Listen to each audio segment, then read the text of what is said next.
E aí, gente, tudo bem? Boa noite, como é que vocês estão? Estão todos bem? Espero que sim.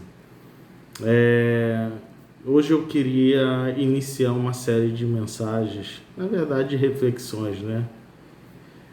Sobre as 7 cartas à igreja de Apocalipse, né? Que estão em Apocalipse. As 7 cartas às igrejas que estão localizadas na Ásia, né? E aí eu queria tecer alguns comentários, né, sobre algumas coisas que eu vou ler aqui. E aí eu gostaria desde já deixa seu like, já comenta, já compartilha aí, manda para os seus amigos, principalmente aquele que está fraco na fé, que está meio desestimulado. Manda para ele, porque eu tenho certeza que não é o Rafael aqui, mas é a palavra de Deus que vai edificar a vida dele. Então, vem comigo, me acompanha aí para a gente fazer uma breve reflexão sobre essas cartas, né? E eu queria começar pela primeira, obviamente, né? Que fala de Éfeso. Vamos ler? Apocalipse, livro de Apocalipse, é o último livro, não tem como errar. Capítulo 2, a partir do capítulo 2. Diz assim a palavra de Deus. Carta às 7 igrejas da Ásia. Primeira carta à igreja de Éfeso. E aí diz assim: escreve ao anjo da igreja que está em Éfeso. Isto diz aquele que tem à destra as 7 estrelas, que anda no meio de 7 castiçais de ouro. Eu sei as tuas obras e o teu trabalho e a tua paciência, e que não pode sofrer os males, né? Se fosse hoje, a linguagem daquela época, né?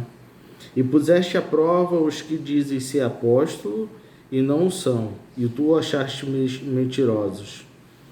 E sofreste e tens paciência, e trabalhaste pelo o meu nome e não te cansaste. Tenho, porém, contra ti que deixaste o teu primeiro amor.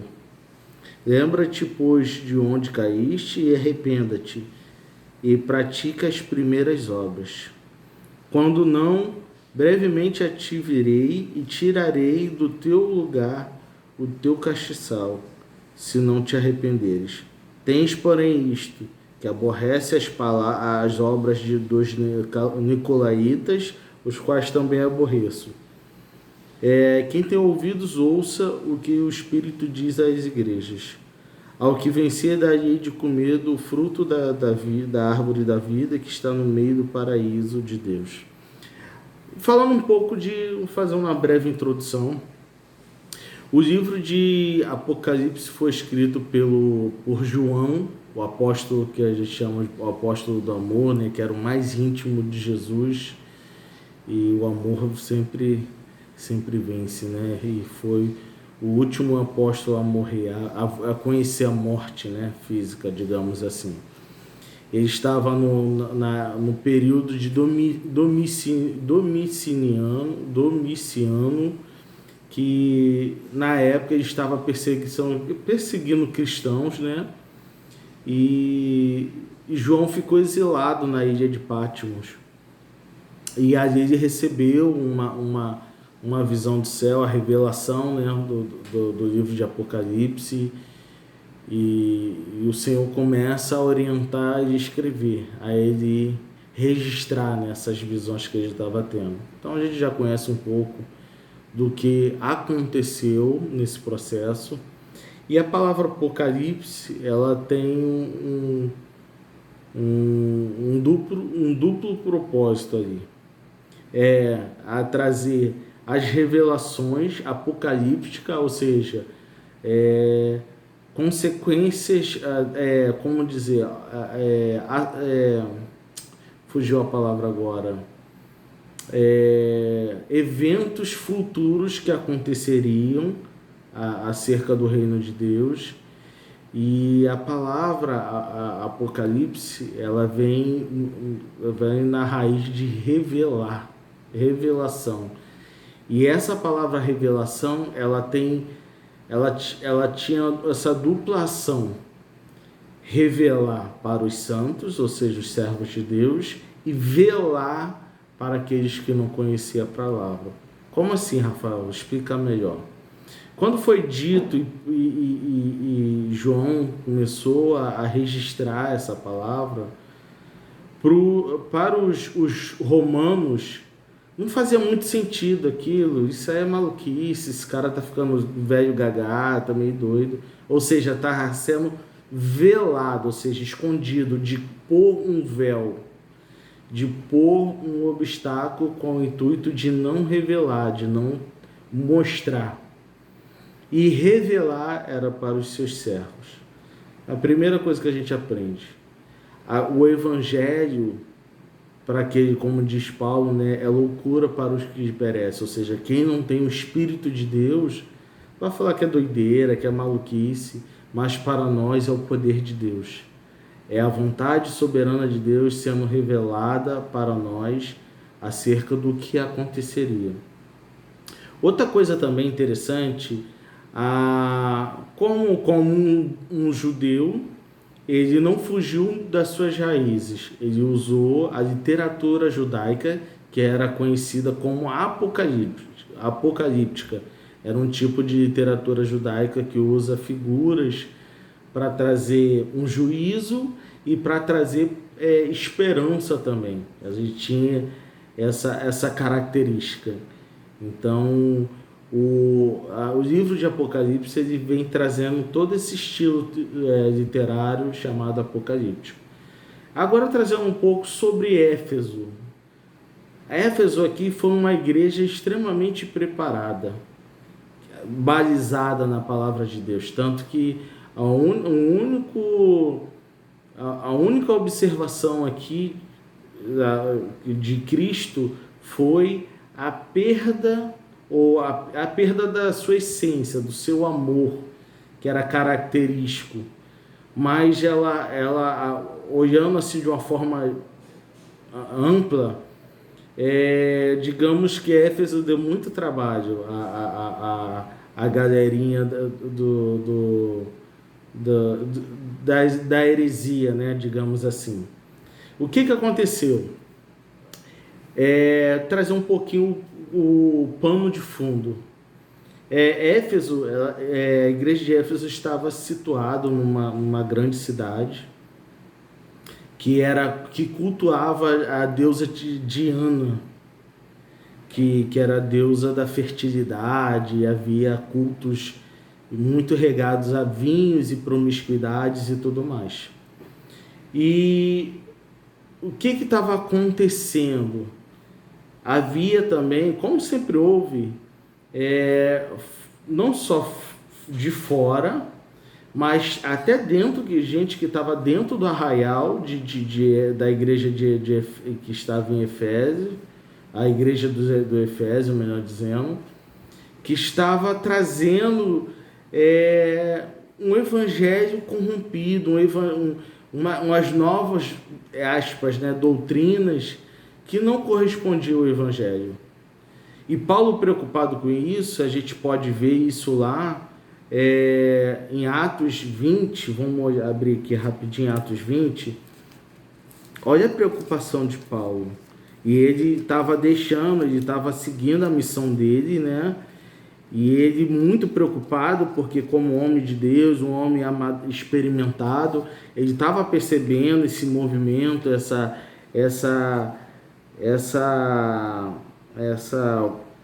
movimentação estranha de pessoas que estavam tanto lá dentro quanto chegando de fora, que estava trazendo muitas heresias, que estava trazendo problemas para a igreja, né? E Paulo, quando ele está se despedindo, está em Atos 20, a partir do versículo 28, olha o que Paulo alerta, e diz assim, ó, Atos capítulo 20, a partir do versículo 28, ele diz assim, ó, vamos 27, aliás, vamos 26, portanto, no dia de hoje, vos protesto que estou limpo do sangue de todos, porque nunca deixei de vos anunciar todo o evangelho. Olha, porque olha a característica da igreja de Efésio, ela foi discipulada por Paulo. Paulo ficou, agora não recordo, agora foi uns 2, 3 anos, não recordo agora, confesso que me foge agora, lá discipulando essa igreja e preparando também Timóteo, que seria o líder, né? Seria o pastor dessa igreja, né? Aí seguindo aqui, ele diz assim, ó, olha o alerta de Paulo, versículo 28. Olhai, pois, por vós e por todo o rebanho. Isso aí ele alertando não só Timóteo, mas os anciões, que eram os conselheiros, que eram os bispos, pessoas experimentadas que faziam parte do ministério da igreja de Efésio. Aí ele diz, ó, olhai por vós e por todo o rebanho, sobre que o Espírito Santo vos constituiu bispo para apacentardes a igreja de Deus. Olha a gravidade que ele traz desse alerta, né? Cara, é a noiva de Cristo. Vocês não estão apacentando um grupo, somente um grupo de pessoas. É a noiva de Cristo. É a igreja de Deus que vocês estão apacentando. Ele diz assim, ó, olha como é que ele endossa ainda, que ele resgatou com seu próprio sangue. Olha a importância de como deve ser levado o ministério, o cuidado com o rebanho, com a igreja de Deus. E ele diz ainda, ó, olha como é que ele já está, olha como é que a experiência nesse momento pesa. Ele já percebeu que isso é a saída dele, muitos lobos devoradores que estavam ali no meio do rebanho, só estava esperando a saída de Paulo para começar a agir. E ele diz aqui, ó, versículo 29, porque eu sei isto, que depois da minha partida entrarão no meio de vós lobos cruéis que não perdoarão o rebanho. E ele ainda reforça, e que dentre vós mesmo se levantarão homens que falarão coisas perversas que atrairão para atraírem discípulo após si. Então Paulo já está dando esse alerta. E isso aconteceu na igreja aqui, na igreja de Éfeso. Quem se levantou? O movimento dos nicolaítas. Que os nicolaítas, ele tinha como filosofia a doutrina de Balaão. O que é isso? Eram pessoas que de forma sagaz introduzia elementos pecaminosos, não só elementos, mas práticas pecaminosas no intuito de contaminar o rebanho. Assim aconteceu com Balaão e assim estava se repetindo com a igreja de Efésio. E aí o alerta de Jesus para a igreja de Efésio que estava tolerando isso. Então, aliás, desculpa, vou corrigir, que a igreja de Efésios não estava tolerando isso. E o próprio Senhor falou assim, que bom que vocês estão fazendo isso, porque eu não aceito, só retificando, tá? Então, o que estava acontecendo? Eles estavam, de toda forma, querendo introduzir essa prática lá dentro, com a finalidade de contaminar o rebanho. Ou seja, deixa eu ver aqui onde ele colocou, tem porém isto que aborrece as obras dos nicolaítas. Ou seja, foi um ponto positivo que o próprio Jesus reforçou. Vocês estão certíssimos de não permitir essas práticas contaminadas dentro da minha igreja. Ou seja, que eram práticas sexuais, era cultos ao corpo, alguma similaridade hoje? Não, isso é antigo, ou seja, a vaidade, a sexualidade aflorada o tempo todo. Então, é um alerta para nós como igreja, que a gente ter cuidado com o rebanho, principalmente você líder, você que tem uma responsabilidade sobre seus ombros. Preste atenção nessas pessoas que não entram para somar, na verdade entram para minar, com a finalidade de minar. Então, agora comentando algumas coisas aqui, aí deixa eu voltar no começo, né? Diz assim, escreve ao anjo da igreja que está em Éfeso, ou seja, o pastor, né? o líder, aquele que estava cuidando da igreja de Cristo que estava na localidade de Éfeso. Ele diz assim: isto diz aquele que tem à destra as 7 estrelas. Quando ele diz assim, aquele que tem à destra, está ratificando uma postura de autoridade. Jesus tem todos na palma das suas mãos.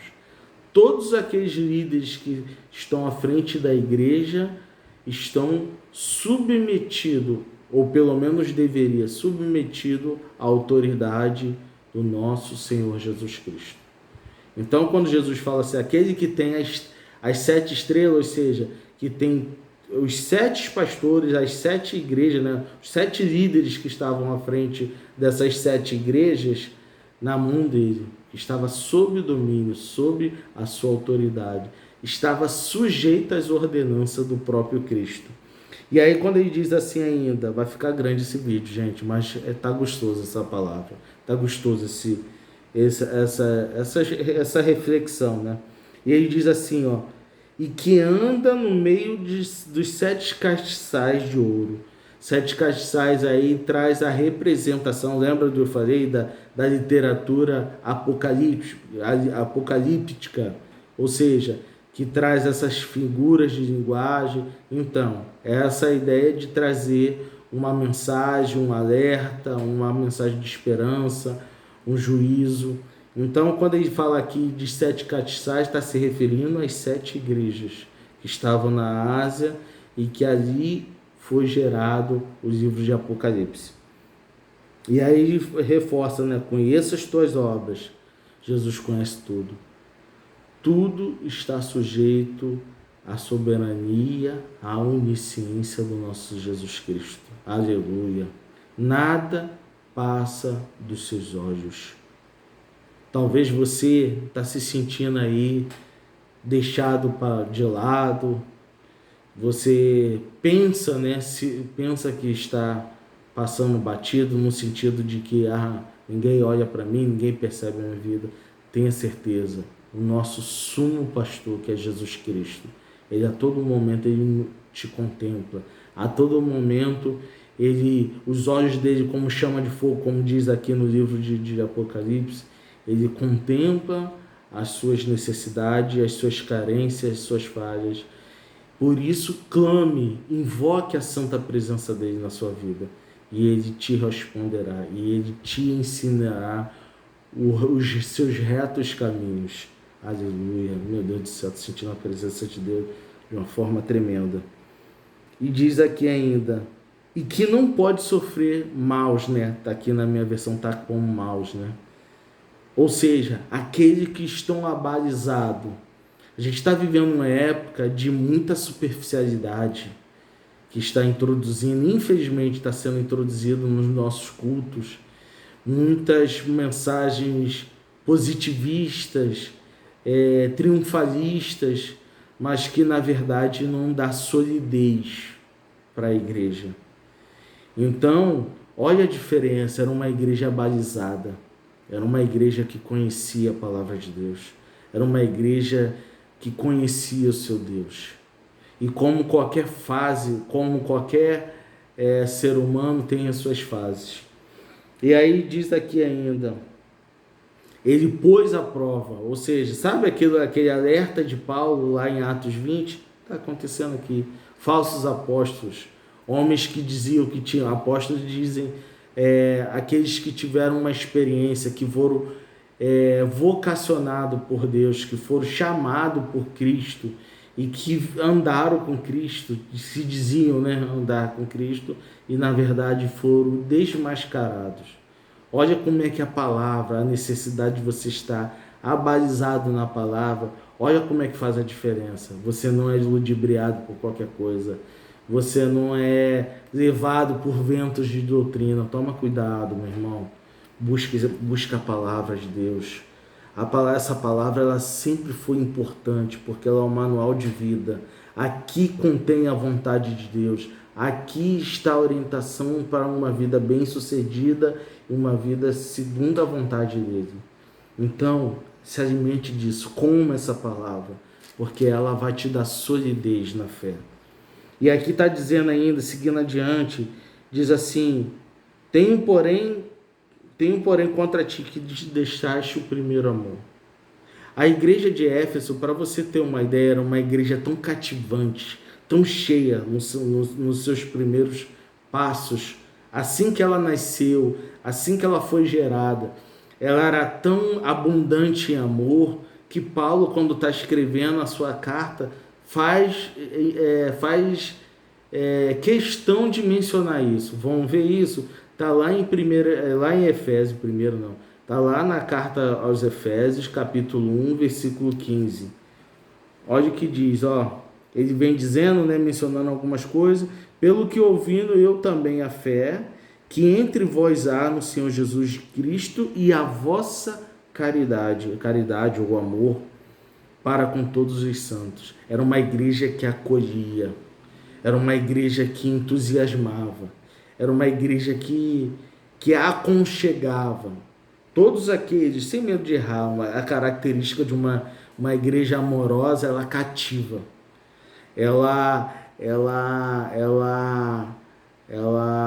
Como dizer? Ela influencia. Ela desperta admiração para aqueles que estão inseridos ali, para aqueles que estão percebendo. Por isso Jesus está alertando. O que Jesus está falando? Ó, vocês sobressaíram, vocês cresceram no meu reino pelo amor que vocês exalavam para com todos os santos, para todos aqueles que estavam ao seu redor. Por isso o Senhor está alertando, volta ao primeiro amor. Porque a igreja de Efésio aqui, ela continuava a fazer a obra, mas não tinha mais aquele amor, aquele prazer, aquele brilho no olhar, de quando a gente faz uma coisa que a gente ama, que a gente gosta, que a gente está entusiasmado, que a gente está inspirado pelo Espírito Santo. Esse brilho no olhar que a igreja de Efésio tinha perdido e que o Senhor fala, ó, volta ao primeiro amor. Seguindo adiante aqui, o vídeo já está em 22, meu Deus do céu. E ele diz assim ainda, o Senhor: lembra-te de onde caíste, né? E arrependa-te e pratica as primeiras obras. Quando não, brevemente a te virei e tirarei do seu lugar o teu castiçal. Não se não te arrepender. E castiçais aqui está trazendo uma ideia de autoridade. A igreja de Efésio era uma igreja tão sólida, tão abalizada, que ela era autoridade, ela era referência naquele lugar. Ela cativava as pessoas pelo amor. E então Jesus está alertando, vocês estão perdendo a sua autoridade, e a autoridade a gente se conquista quando a gente está imbuído de um sentimento mais puro e mais amplo. E a gente pode dizer aqui que é o amor divino, a caridade do Senhor, que inunda nosso coração, que cativa as pessoas, que entusiasma, que desperta admiração, que vai acrescentando aqueles que hão de ser salvos, como diz a palavra também em outro texto. Então Jesus está alertando sobre isso. E aí ele fala sobre o alerta dos nicolaítas, né, que eles estavam tentando fazer um culto misturado. O Senhor não aceita fogo estranho. O Senhor não aceita mistura. Ele quer um povo santo, e que o Senhor tenha misericórdia de nós, que a gente nos manter puro, nos manter santo. E, meu amigo, não se engane, isso é uma briga diária. E toda vez que nós caímos, a gente tem que se levantar e pedir perdão a Deus e acertar aquilo que nós erramos. Infelizmente, durante a nossa trajetória cristã, a gente vai sofrer alguns tropeços, algumas quedas, alguns tombos. Infelizmente faz parte da nossa trajetória, da nossa carreira cristã. Mas a capacidade de nós nos arrependermos e voltarmos em direção ao alvo correto, é que vai fazer toda a diferença. Davi se destacou por causa disso. E aí o Senhor finaliza com uma promessa. O Senhor sempre, nas suas cartas, ele sempre deixa uma promessa. E ele diz assim, ó: quem tem ouvidos, ouça o que o Espírito diz às igrejas. Ao que vencer, dar-lhe-ei a comer a árvore da vida que está no meio do paraíso de Deus. Uma coisa interessante aqui, só para título de conhecimento, quando Adão pecou, né? Adão e Eva, né? Pecaram lá no paraíso. Uma das coisas, né? E aí uma corrente teológica que diz, e eu também coaduno dessa corrente, que havia a árvore da vida lá dentro. Então, eles comeram da árvore do conhecimento do bem e do mal. Ou seja, a maldade, infelizmente, entrou no coração a partir do momento que eles desrespeitaram a ordem de Deus. E aí, se eles, conjecturando, tá? A Bíblia não diz isso, mas se eles comessem dessa árvore da vida, certamente eles se tornariam imortal. Não vou falar eterno, porque isso aí é uma característica do nosso Senhor, eternidade. Como a gente tem uma origem, então eles no caso alcançariam a imortalidade. Isso é uma conjectura minha, tá? Por isso, uma das coisas que o Senhor providenciou foi de expulsá-lo do jardim do Éden e botar uma guarda na entrada do jardim para que eles não entrassem, para que eles não voltassem. E aí o Senhor faz essa promessa. Essa árvore estava desde a queda de Adão e ela permanece. E aí, é claro, aqui há um simbolismo dizendo que aqueles que comem da vontade de, vamos botar assim, da vontade de Jesus, ele alcança a eternidade. Então, digamos assim, estou ilustrando, né? Esse fruto da obediência que se nós comermos na presença do Senhor, certamente alcançaremos a eternidade. Meu irmão, minha irmã, você que acompanha esse estudo, não deixa de meditar. Isso aqui só foi para abrir o seu apetite. Leia a palavra, faz um propósito, leia a palavra de Deus. Por que não Apocalipse? Vai mais fundo. Eu só estou te dando aqui um tira-gosto, vamos colocar assim.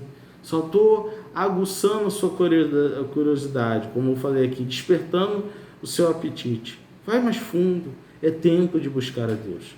É tempo de se reconciliar. Aquele que está andando errante, volte-se para Deus, porque somente somente na presença do nosso Deus há salvação. Então, essa é a oportunidade. Esse alerta que foi dado à igreja aqui de Éfeso serve para nós, para a gente